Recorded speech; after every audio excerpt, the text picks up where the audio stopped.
Hi, everyone. My name is Kirk Bachman, and welcome back to The Ultimate Dish. In today's episode, we're speaking with Chef Chris McAdams, an Escoffier graduate who has paved his own lane in the culinary industry as an R&D consultant. Chris specializes in CPG product development and plant-based protein innovation, as well as recipe development, trend-driven ideation, and product development. As a self-proclaimed culinary gun for hire, he has done everything from helping small mom and pop cafes get off the ground, kitchen and menu design, cross-utilization training, and much more. Join us today as we chat with Chef Chris about his transition from a marketing professional to chef and culinary consultant, the impact his culinary education has had on his career, and what it takes to sustain an R&D consulting business. Good morning, Chef. How are you? Good morning, Kirk. I'm great. How are you, sir? I'm a little out of breath after that intro. I was going to say that was a whole lot of jargon that makes up my background, isn't it? Yeah, it's exciting. I can't wait to hear more. So you are in Boston, right? That is correct. I live just outside of Fenway in a little town called Brookline. Very nice. Very nice. Weather okay right now this time of the year? Weather's gorgeous right now. We got about a 55, 60 degree day outside. It's sunny, and I'm looking forward to going to a walk after this. Look at that. Look at that. Hey, I've got my eye just caught the odd duck down there on the shelf. So there's got to be an interesting story behind that. Yeah, that's it's one of my favorite cook/fun books. I spent about 5 years in Austin when I was working with culinary culture, and one of the restaurants I fell in love out there was called Odd Duck. It was just a couple blocks away from my apartment when we first moved there. And my wife and I, we constantly went there and just fell in love with the menu. We must have eaten there 60 times and never had a bad dish, never had a bad experience. It was one of those just top to bottom restaurants that was always firing on all cylinders. And chef over there, Bryce Gilmore, just always came correct with creativity and execution. And it's kind of launched that into a few other options as well, the Sour Duck Market. And then he has the cookbooks as well. So it's one of those handy ones I always keep around and on hand because it has a ton of inspiration. I love it. I love it. And that was a no charge plug right there. So hey, I always like plugging people that are doing it right. Yeah, right. Exactly. No, I love it. First of all, Chef, thank you so much for joining us today. I'm really happy to see you. We haven't seen each other since 2016-ish or so. I know you're super, super busy. Congratulations, first and foremost, on all the success, your career. Congratulations on graduating from Escoffier. As I was doing some research, I noticed that you also studied nutrition. Why not? You've done a lot at Metro in Denver. Is Jackson Lamb a name that rings a bell? Was he a part of that department when you were there? I recognize the name, but I think he was on the peripheral for me. Like, I think he was in the department, but I don't think I worked with him directly. Got it. Great school, great reputation. And I have to say, I'd be remiss if I didn't say thank you for your service to our country. Really, really appreciated. You're involved with a lot of organizations, and I want to make sure that we afford you any time that you'd like or that you need to talk about the great work that you're doing. RCA, Research Chefs Association, plant-based, rationale, photography. I have to ask, I know that you spent about 20 years of your life in Colorado. There must have been something pretty special in Boston, the East Coast, to pull you out of Colorado. I got to know what it was. Yeah, I've always kind of lived the gypsy lifestyle, and I love attacking opportunities. And the more I've done that, I mean, even since culinary school. So when my externship got approved for London, I picked up and we sold our place and we moved to London and just went all in on it. Ended up coming back, and that took me to Austin, and then back to Colorado again. So it's kind of been this sort of cycle where I'll go somewhere, I'll experience something, and then the roots will bring me back to Colorado for whatever reason. Like when I was with culinary culture out in Austin, it got to the point where I was handling all of my own clients independently, so I didn't need to be stationed there anymore. And my wife and I still had family in Colorado, so we decided to move our test kitchen from Austin back to Colorado again. And then I had an opportunity to join a world-class R&D firm out here in Boston called Chew.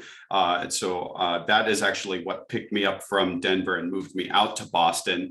Sadly, that position didn't work out for me. However, it did work out for my wife, who is now their director of marketing. So it was a great win for her, and it just gave me a new opportunity. So I've taken a couple weeks off now to kind of reset and re-aim for the future, while she's been sort of taking care of me, which has been a nice reprieve. But yeah, that's what picked me up and moved me out here, and I have no regrets at all. I'm actually a big fan of this area. I had never been here before. We moved out blind. Oh, wow. I'd gone to Boston one time for a 24-hour turnover for a client project and left, and that was my only exposure. So this was it was a big risk, but the reward so far has been very high, and I've been very pleased with the results. I'm totally jealous that the travel is exciting, right? Especially in our industry.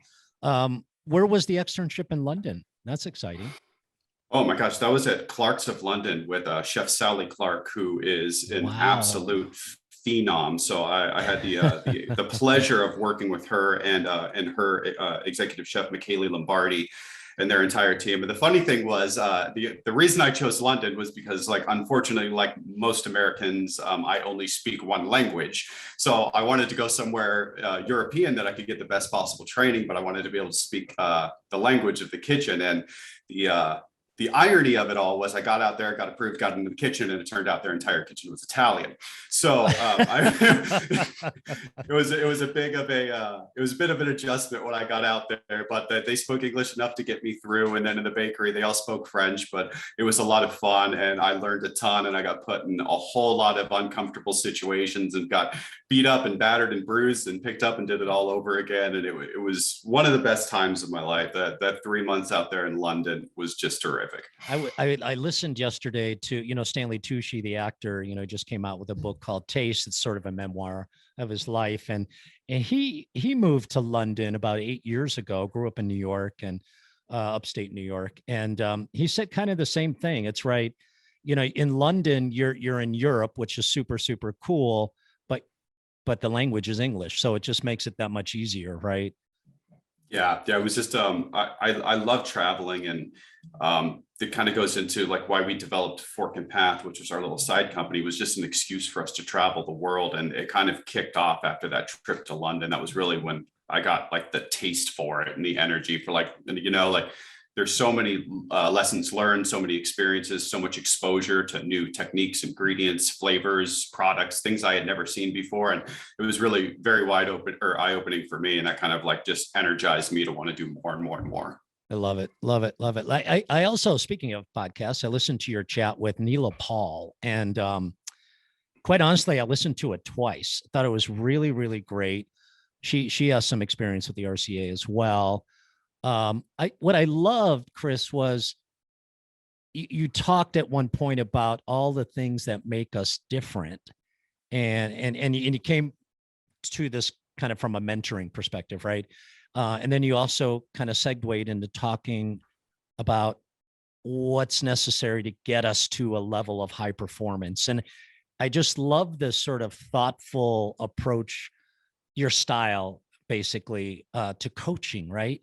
You spoke of patience, education. And for me, from a leadership perspective, it's super important to point people in the right direction, right? But I'd love for you to talk a little bit more. You mentioned that mistakes are okay as long as you learn from the mistakes. So are we saying that we shouldn't make those same mistakes twice, or we should really sort of develop more from those mistakes, right? I think, yeah, that's such a deep subject. There's so much rich context to take out of that. And I absolutely love mentoring. I think like building up the industry with more quality people who can feel that you empathize with them and care for them is how we're going to inevitably change this industry into what it could become. So I've adopted that with people that I work with, and steering them away from the mindset that because I screwed up, now I can't do this anymore. It's because you screwed up, you should do that, because now you've learned that lesson, and that's okay. It's okay to mess up and learn the lesson and move forward from it. nothing is ever done perfectly. There is no such thing as perfection. You can't execute perfectly. That's why we have the scientific method. That's the whole reason it exists. So you can hypothesize something, test it, find out whether or not it works, use the lessons you've learned from that test, and then do it all over again. So, I mean, we wouldn't have an R&D industry without failure. We wouldn't have the wheel without failure. Like, all of these things are based on failures, and those failures are such an amazing opportunity for us to grow and to strengthen ourselves. So I see a lot of times when people fail, they use that as an opportunity to berate themselves and sort of undercut their own self-esteem. And that's the worst thing somebody can do to themselves, because you should never beat yourself up. Everyone else around you is going to beat you up enough. Like, you don't need to do that to yourself as well. Like, in a lot of ways, we have to be our own cheerleader and say, you know what, that's okay. I'm glad I learned from it. Own it. Like, first and foremost, having the integrity to own your mistake and say, that was my bad, but then learn from it and do better next time. And all of my experience leading projects, mentoring people, the ones that I found that are always the most successful are the ones who can just easily say, I made that mistake, that's my bad, let it roll off their back and move on to the next thing and take the lesson learned with it. And yeah, I think just it's a bit of empowerment to say that mistakes are okay, and if anything, they can be beneficial. Some of the best lessons I've learned came from mistakes. I've been on projects before where I added the wrong ingredient to something during testing, and I totally messed up, and it turned out the result it gave me benefited me on a separate project. So I found a result that I wasn't expecting that I was able to use somewhere else, and that was a huge win. And I would have never done that had I not made the mistake. And that doesn't mean like aim for mistakes, you know. You have to have the P's. You always plan, but you know, at the same time, it's okay to, when they do happen, to just own them, learn from them, and use them as tools to do better.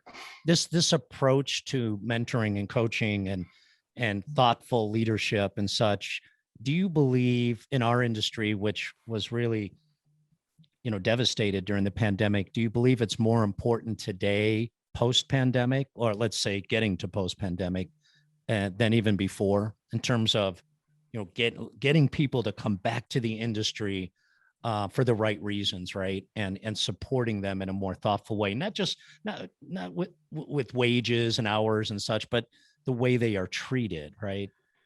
I think it is. So we're in the generation, I mean, with the next generation, Gen Z coming up, such a focus on it is mental health. I mean, we see that in almost all the media coming out that focuses on Gen Z. Is mental health is a primary issue, and it's something the whole generation is not afraid to talk about. It's no longer faux pas. Like, you know, my parents' generation, you never talked about when you were having emotional problems. You know, that's something you deal with elsewhere. But this generation is absolutely front and center on it.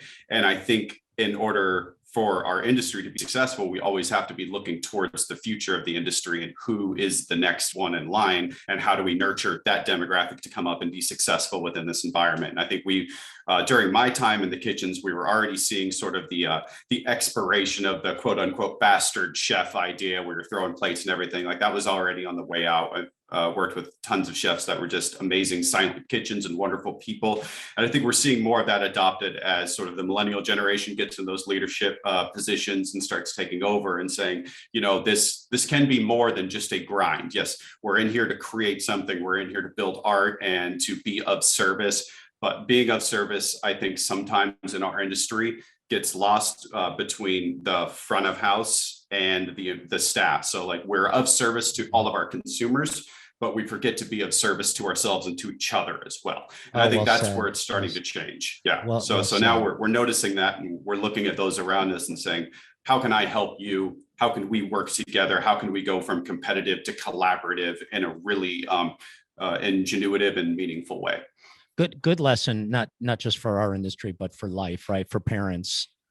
You know, Chris, based on what I know, you attended culinary school a little bit later in life, and it was a decision that you made when you started to consider what you truly wanted to do. Can you share with us about, you know, where you were in your life when you decided that going to culinary school was interesting and important to you, and maybe talk a little bit about what about Escoffier specifically that you found attractive? You know, Boulder, Colorado is a pretty nice place to be, But yeah, talk about that a little bit. Really interesting. Sure. So I like to talk about my background because I always feel it helps other people understand that you don't have to have a single track to get to where you want to be. I had no idea what I wanted to do when I was coming out of high school. So I went into the military instead because I didn't have a direction. So it's like, I'll just go in the military, I'll start there. So I did my 4 years in the Air Force as a medic. And during that time, I decided I wanted to kind of go into health. So I exited and took my post 9/11 degree to study nutrition and dietetics at MSU Denver. So I did that. And that didn't, I started working a little bit in the hospital and it didn't quite satisfy the way I thought it would. So I pivoted and turned towards marketing. And so I started studying a master's of marketing at DU. And then I worked as a marketing director during that time as well. So I spent 3 years doing that. And it wasn't the right fit for me. I move too much. I'm too twitchy. Like most chefs, we bounce around just in general. We're high energy individuals. And so I needed something else that wasn't just sitting at a computer all day long. And I had a really long, heart to heart talk with my wife, who has been probably one of the most empowering people in my entire life. And she's been amazingly supportive during my entire career. And it was kind of just like, she asked, what is the one thing that you've always loved to do? And it's like, well, I've always loved to play with food and I've never been really good at it. I worked in restaurants all the way through high school. So I had plenty of experience doing it, but never at a really high level. And so it was like, why don't we attack that? But with the mindset that I'm going in, not looking for chef of a restaurant position. I wanted something else. I just didn't know what it was yet. I knew it was in the food and beverage industry. I just had no idea what it looked like, what the structure was. So it was at that point in time, I started looking to get that real culinary education. And Escoffier, one, was local because I was in Denver, which was a huge win.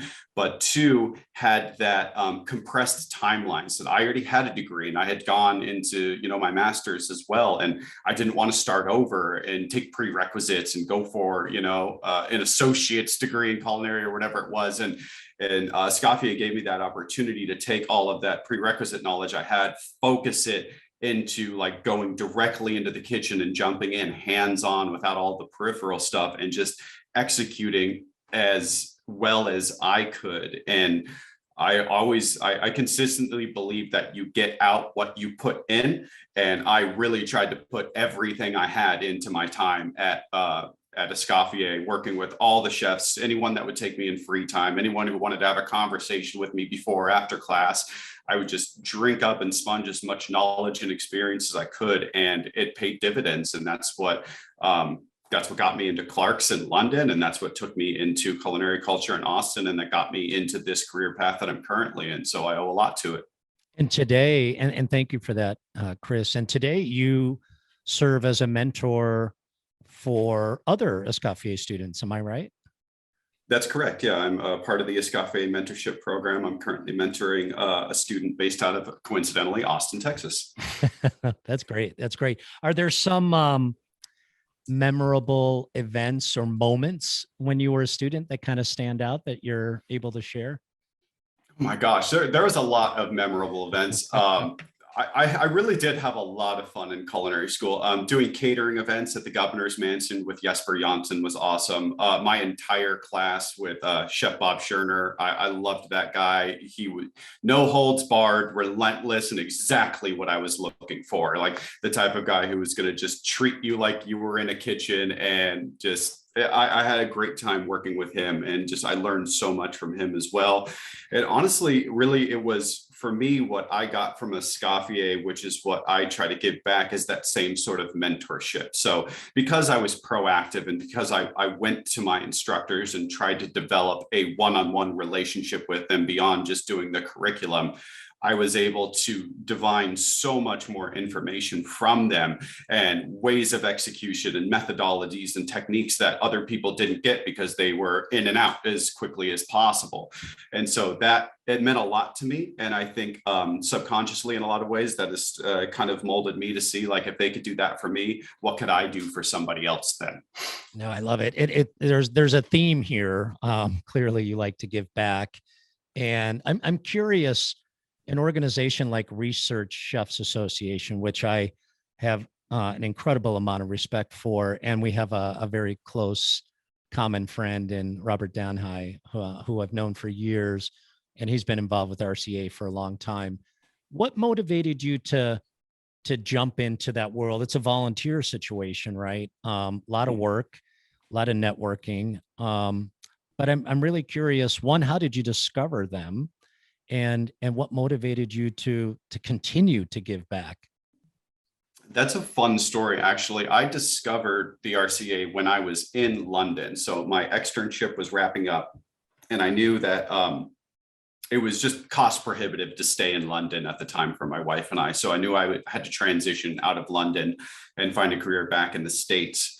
And so I was doing just a ton of research on things in relation to just being a restaurant chef in the culinary field. And, the common thread that always came up was sort of like that corporate chef working for a company. And through the spider web, I eventually stumbled upon the RCA, the Research Chefs Association, and I found all about culinary development and research and development and CPG development. And that was very eye-opening. There's all these career fields that I never knew existed that were just quietly simmering in the background that most people don't know about. As soon as I stumbled upon the RCA, I was like, this is exactly what I've been looking for. I didn't know it, but this is what I've been looking for. Here it is. So I immediately, I think it was the same night, it was like probably, I don't know, 12:30 a.m. So I guess morning in London. I signed up as a student member on the RCA, and they had just had their, again, coincidentally, I had this weird association with things happening right when I leave, but they had just held their conference in Denver 2 months before while I was in London,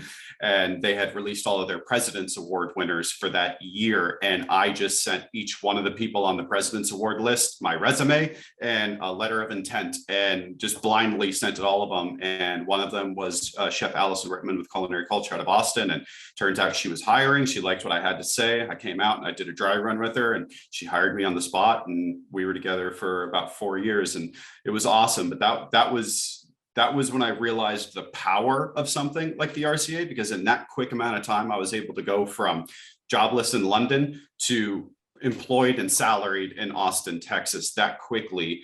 And the more I jumped in and worked with the RCA, the more I realized what an incredibly powerful network it is. And that's one thing that I really try to impress on young people, or even anybody in the industry who doesn't utilize it, as the network is an amazingly powerful tool. And if you treat your network right, it will pay you back in dividends. I mean, assistance in projects, help with information. You're stuck on something and you don't know, you can reach out to the network. And there's always somebody out there who has an answer, who knows who has the answer. And those are the type of things that have made me better at what I do. People are always like, it always seems like you have the answer. I'm like, no, I don't. I just know who to ask to get there. Like, I usually don't have the answer, but I'm not afraid to say I don't have the answer and go find it. Yeah, it's super great feedback for students, people just getting into our industry. Your network is so important. Chris, you've kind of mentioned that you've taken I don't know, in some respects, perhaps a somewhat unconventional path into your culinary career, but a path nonetheless. It's your journey, right? Super personal. And you've become this chef for hire, a consultant that's helping. I love the term helping food and beverage companies. You're helping them launch products, scale products, revamp products, develop their brands. How did you, military, different paths, culinary school, RCA, travel, how did you learn about this particular path or career opportunity, right? This R&D consultancy, were traditional opportunities in the industry at all attractive to you initially, or did you always have your heart set on something a little different, kind of above it or next to it, or It's funny you asked that, Kirk, and it was actually a chef at Escoffier that told me what I needed to hear when I did my first scouting mission at the Boulder campus. They were like, well, if you're thinking about, joining the school, come in, sit in on a session, we'll hang out. And the chef who was there at the time, who is no longer there, I talked with him the whole time, and he asked me about my background, and he was learning all of this stuff about me. And he just, at the end of the class, he was like, look, if you decide to come to culinary school, you're going to do great. I have no doubt about that. You're disciplined enough to do it. He's like, however, you should not just go be a cook. He's like, I don't know what it is you should do, but just being a cook in a restaurant is not right for you. He told me, he's like, you have too many other things that you could bring to the table that would be wasted on simply being a cook. And now I didn't know, I had no gauge for what I had done or where I was going. Like I try to stay, just a high level of humility and be like, I've done a couple of things, but I don't know if it's worth anything or if it has any value. But what he said, it really impressed me. Like it stuck to me. And I was like, okay, so what else can I do? And that's what started the gears turning for looking for other opportunities. And then that kind of, fed right into that exploration in London, which led me to the RCA and finding out about that. And the culinary consulting specifically, outside of just like the singular development at a firm or anything else, felt really good to me because I knew how variable my mind worked. And I'm a very independent person. I love working in groups. I love leading groups. I love doing all of that part of it. But at the same time, I'm very self-sustained. So I can compartmentalize really well and I can execute a plan very well by myself and keep myself on track. So it was really an opportunity to jump in right away and handle my own projects from beginning to end, be my own PM, be responsible for a budget, and just crash course under fire, learn how to do all of the things that needed to be done to be successful in the industry. And I loved it. It was so much fun to just be able to go in and then constantly have different projects thrown at me with different challenges, things that I had literally never done before. Like I had never tempered chocolate before and then had to take on a whole confections project around tempered chocolate. So got to teach myself all of that side of it and how to do it and how to execute it and thin it out. And so like, it's this constant learning experience. It's this constant challenge.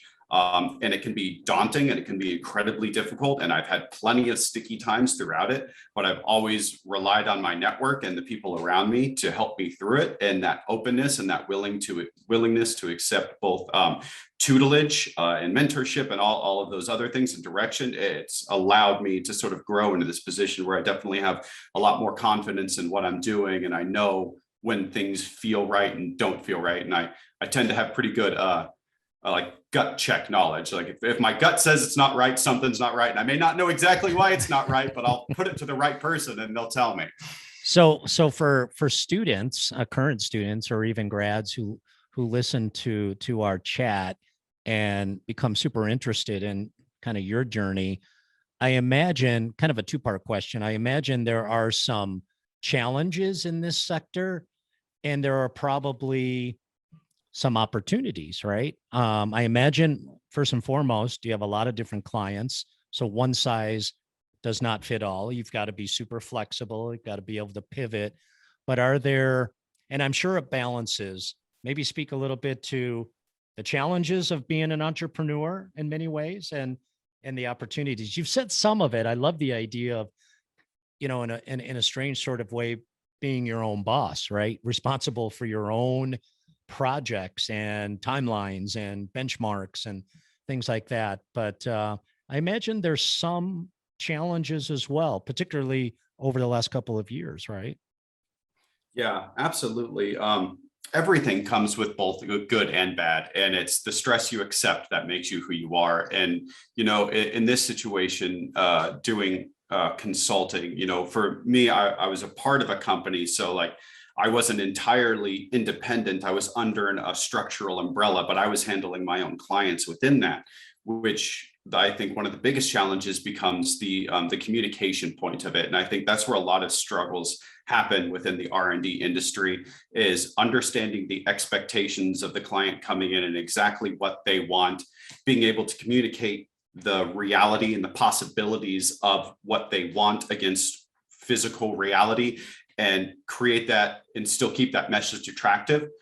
Because there's always that top down, somebody has this brilliant idea, they think it's going to be amazing and it's going to change the world. And then you have to go in there and say, I love your energy and I love the attitude you have. This has already been tried 6 times before. It was unsuccessful. Here's what we can do to try to make it different. Let's collaborate. Let's get together. Let's spell that out into things that we can measure and that are tangible. And then let's execute on those items. Let's put a gate right there and stop and get together and see what it's like, and then go from there and move on.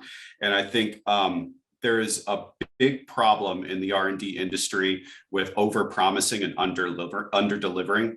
We see a lot of that, and I am of the opposite side of things. I would much rather be very direct and very real with anybody that's coming on and looking at it. And it's very hard for people to do, because we want to please people. That's the idea. We're in the food and beverage industry. Oh, absolutely. Yeah. Right. Like we want to make people happy. We want to get them excited. We want to see their eyes sparkle when we do stuff, but being able to temper that and make it realistic is what keeps people coming back. And that's a very powerful thing, to have people constantly coming back because they trust you. Because you never oversell and underdeliver, and it's a hard balance to maintain. I think there's the bright side of what I do is the variation of it, the variability. Like I said, I get to do all kinds of different projects, and some of them are incredibly unique and very, very meaningful. Like I'm all about like driving any sort of economic change that we can, or green solutions, these types of things. So like getting a chance to be first one at bat for creating some of these like game changer alternate protein sources. It's like, that is a very cool moment to say like, wow, this person created this incredible technology, but has no idea how to turn it into a food. So now I've got to take their technology and make it something edible. And like filling that gap in between those two things is a very powerful and unique thing to do. Good advice. As I think of it, a little bit tougher question, right? This whole world of R&D consultant work, you sort of marry that with also your marketing background, right? So you're kind of doing some R&D and also trying to help clients build their brand, whether it's in person or online. How do you marry those two? That's tough. I mean, they're kind of different, kind of the same, but that's a big ask, right? Help us be innovative, help us be, at the forefront while growing our brand to do it. I mean, that's a secret sauce, right? Yeah, and it's an interesting thing to balance. And one thing to keep in mind for anybody considering this industry is often it's not all. Usually you're taking a piece of the pie from a larger pie. So often maybe I'm coming in and they're asking me, they have a product, they don't know how to make it aesthetically pleasing, or they need to make a whole menu or a line of items off of it, whatever. And then they need photographs and they need language and graphics, and that's one piece of the pie doing that. Sometimes you're coming in with a client who has a product that needs to be developed, but they already have a marketing team on hand. So you have to marry yourself to the marketing team and learn to work with them as you develop this product in step with their, and sometimes have to be brutally honest, right? Sometimes you see something that like, not sure that's going to work. I had the displeasure and the pleasure of working on projects with really, really bad marketing teams and really, really excellent marketing teams. And what makes me a little bit more of an asset is because I have the marketing background, I understand what they're trying to do. It's not gray area or foreign for me. So like, I understand why they're coming with these blue pie in the sky ideas that seem intangible. And then I understand from my other vantage point, being in the development in the R&D, like knowing what is possible within that and finding that sweet spot in between, and being able to communicate that with them. And it can be a very challenging thing to do, because you do have to be patient and you have to be able to explain in language that other people are going to understand. I could use all kinds of ephemeral terms to talk about all kinds of stuff, but they need to know why we can't take this cheese-based product they want and make it a shelf-stable product due to, mold, water activity, whatever it is. And they may not understand the steps in between, but I do. And it's my job to make those understandable. So that way we can create something that's in the middle and that lands both on expectations and with marketing value. Clearly, communication is so important. Humble communication, thoughtful communication. You brought up just briefly, you mentioned plant-based. Can we, you probably know that Escoffier added, plant-based education, holistic wellness to our portfolio over the last year. Can we talk a little bit about plant-based innovation, ideation, and where you see it going? We know that between 7 and 10% of the population of the United States now self-identifies as, plant-based / vegan. I myself, my family, we're about 80/20, 85% kind of moved over to plant-based. It's a lifestyle choice that we made, and we feel great about it. But in your space, Chris, in this R&D space or even branding space, where do you see this going? It's clearly not a trend, right? Plant-based cooking, it's here to stay. But any insight, no secrets, but just any insight into where you see it going? Growing, I think, is the easy answer to that. We're seeing it grow not only in actual market value, but in base interest across the board, especially Gen Zs and millennials. They're absolutely bought in on the idea of plant-based. But then we also have to consider plant-based means a lot of different things to a lot of different people. So what we in the industry call plant-based isn't necessarily what the average person on the street considers plant-based. And that definition is going to keep getting more and more gray. So like the idea, like a lot of people consider pasta plant-based, right? It's just semolina flour and water. So like there's no meat in there, but you say plant-based to somebody else and they're thinking Impossible Burgers. So, I mean, that's a huge gap in understanding when we're talking of lexicon of language. So I think understanding and defining what plant-based is going to help, or just making it a broad term for just eating more plant foods. We're seeing a lot of really, really high level technological advancement in the area of creating plant-based proteins. So I think we're going to see a lot more coming along the line of development of whole muscle analogs for foods. People are really trying hard to create plant-based products that look and feel like tenderloins or scallops or actual cuts of meat rather than just ground meat or pre-formed chicken nuggets type of a situation.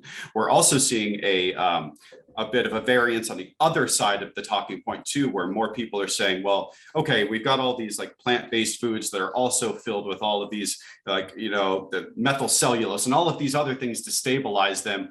We're going to make foods that fill that gap that are just made simply out of plants. We've seen some great ones come along. Those like Actual Veggies does a fantastic job with their plant-based burgers. But both of these things have real estate to exist in.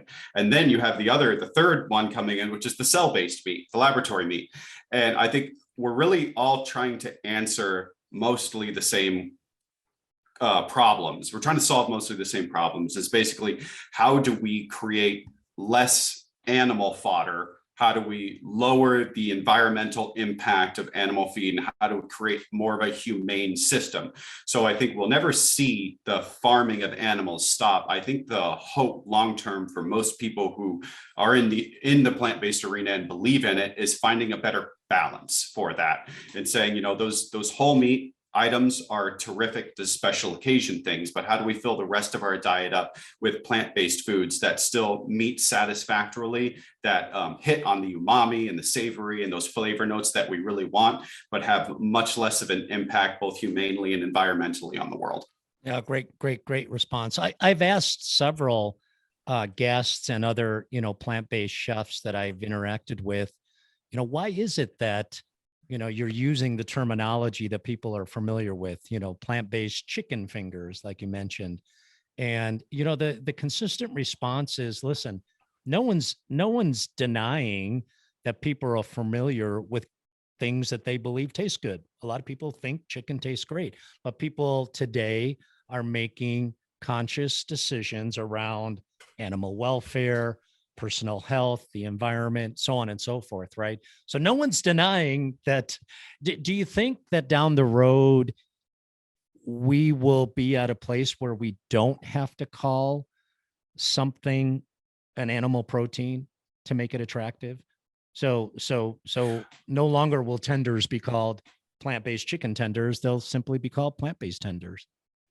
I think so. I think well, and that's a hard one because then we get into a lot of committees who have, investments into these industries. And, people are going to inevitably fight against those things because it has recognition to them. Like, there's been fights before, like, can you call a plant-based chicken tender a chicken tender? Like, should it even have the word chicken in there?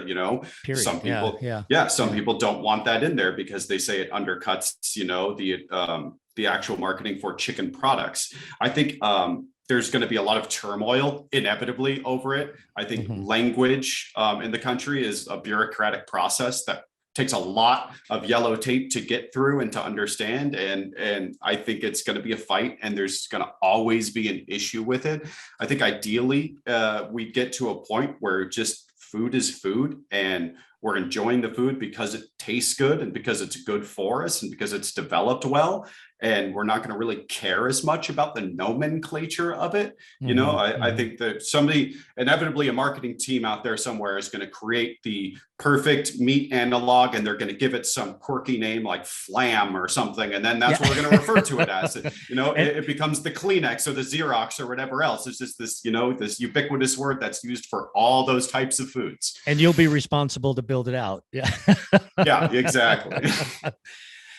Chef, thank you so much for I don't know where our time has gone today. Boy, just really, really insightful, interesting conversation. But before I let you go, the name of the podcast is The Ultimate Dish. So I have to ask, Chef Chris, what is the ultimate dish? That is such an unfair question, and I know you know that. But I've been thinking about this and trying so hard that I have literally a list in front of me of all of the different meals and experiences I've had that have really spoken to me. I think I have to give it to a restaurant because they really embodied what it meant to be in the hospitality industry. I'll tell a quick story. I'll keep it short. My wife and I were in Montreal celebrating an anniversary. We were there over the holidays, so just after Christmas. Because we were celebrating, we totally lost track of the fact that it was New Year's. It didn't even cross our radar that it was New Year's. So we went out to go eat, and of course, it's New Year's. Every restaurant in Montreal was booked solid. So we had gotten turned away from 7 restaurants in Montreal, and we were about to give up. And we said, okay, let's try. We had dined at this restaurant 3 days earlier called Latage. It was this fantastic Indian restaurant next to Rue de Montreal. And so we were like, let's just try there. If they can't take us, then we'll just go to the grocery store and we'll eat in the hotel room and call it a night. So we went in there. We told the hostess our little sob story. We've been walking around for 3 hours, got turned away from every restaurant, blah, blah, blah. The manager overhears. The manager takes us over to the bar, standing room only. He pours us each a beer. And then he goes, and we watch him take a table from the back storage area, place it in front of the window where they make their flatbreads in the clay oven, and then pull 2 chairs. And the manager is doing all this. He sets the table, he sits us down in it, he brings us a bottle of wine, and he tells us to enjoy our evening. And we had a fantastic 5-course meal at this restaurant on New Year's. He discounted the check for us as an apology for the way we were treated in Montreal.